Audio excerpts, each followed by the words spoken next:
According to Samsung research, the average attention span of music fans has dropped from 12 to a staggering 8 seconds since the year 2000. So producing a potent intro to your piece of music that intrigues the listener and encourages them to listen more is more important than ever. Let's dive straight in.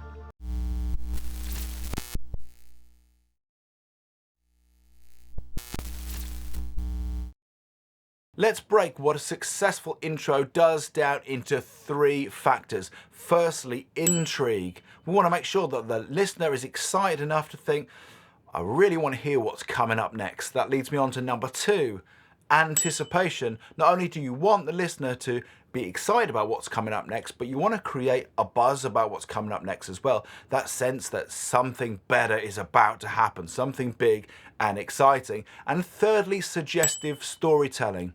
So whilst we're building the intrigue and the anticipation, we also want to suggest what this song might be about, give them a little inkling about what's going to be happening, what kind of genre it's going to be, and what they might be expecting once this song kicks in. Let's kick things off by building a bit of anticipation in our introduction. For this, I'm going to use one of the oldest tricks in the production book, simply by reversing a sound. Now, you can do this with cymbals, you can do this with chords on a piano, you can do this with bass, you can do it with guitar chords. It's a super potent way to give that listener the sense that something's happening and is about to explode. Let's dive into the DAW and I'll show you how. Here's our piece of music without an intro. Straight into the first verse.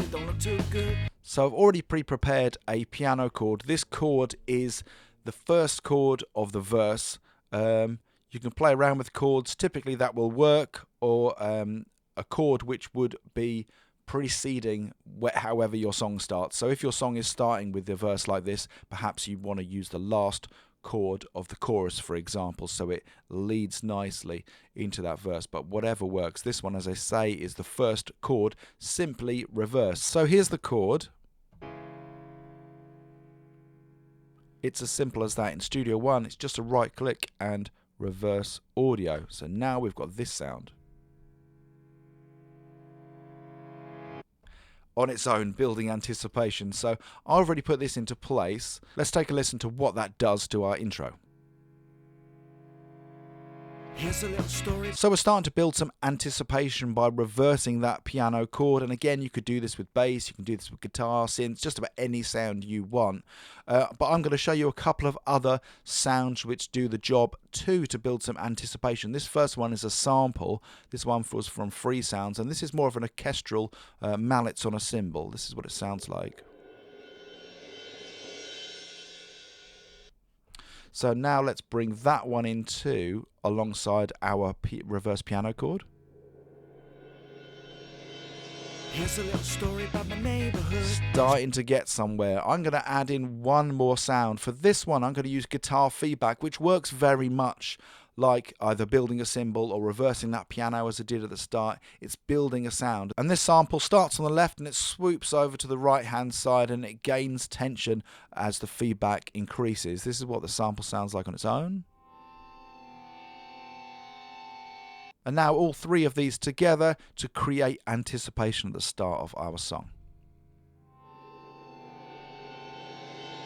Here's a little story about my neighborhood. To create some intrigue for the listener, I'm going to suggest using a short twisted excerpt from the song you've already produced. This could be with a load of reverb on it to make it sound really ambient or delay, or some modulation effect. You can use compression, you could use distortion, saturation, anything to mangle and twist up that produced version to make something interesting and intriguing to use as part of your intro. Let's head back into the DAW. Next up, to create some intrigue, I actually ended up using the original guide track which I used to build this whole track around, because it had kind of a really nice sort of busky, loose feel about it. It wasn't, of course, over-processed because it was just a guide, and it was just a little bit of guitar that was quite ambient and off the mic, and it just worked as I was using it and building the track, so I ended up keeping it in. This is what it sounds like. To create a little bit more intrigue and difference, and just to rough it up a little bit more, even though it sounds quite ambient and not particularly well recorded already, I'm going to bring in a bit of a telephone style EQ. So I'm leaving the mid-range and getting rid of the tops and the bottoms. Let's just take a listen. And that's going to help the song open out even more when the track kicks in. Let's take a listen.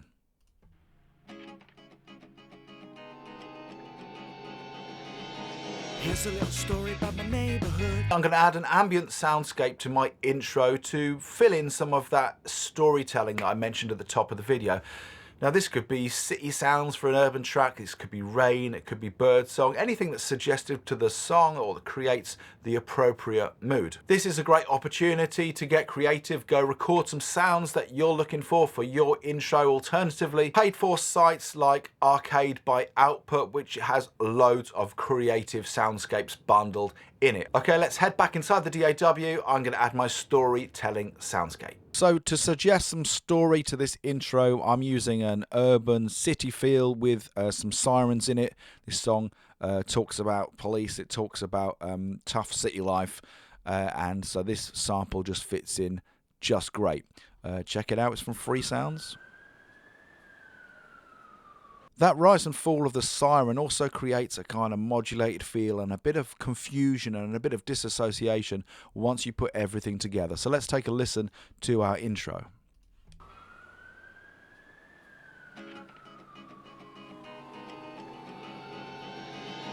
Here's a little story about my neighborhood. There's trouble in the streets, it don't look too good. When you finish that intro, creating anticipation, intrigue and storytelling, you don't have to reserve it just for the intro of the song. It can be really useful in other elements too, particularly in a breakdown in a song where you're breaking the whole elements of this track down.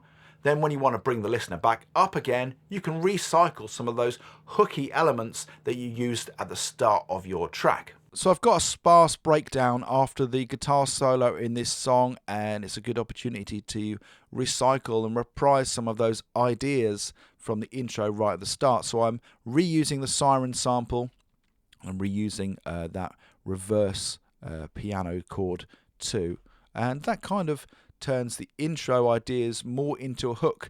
It just keeps the listener listening and interested. Check it out.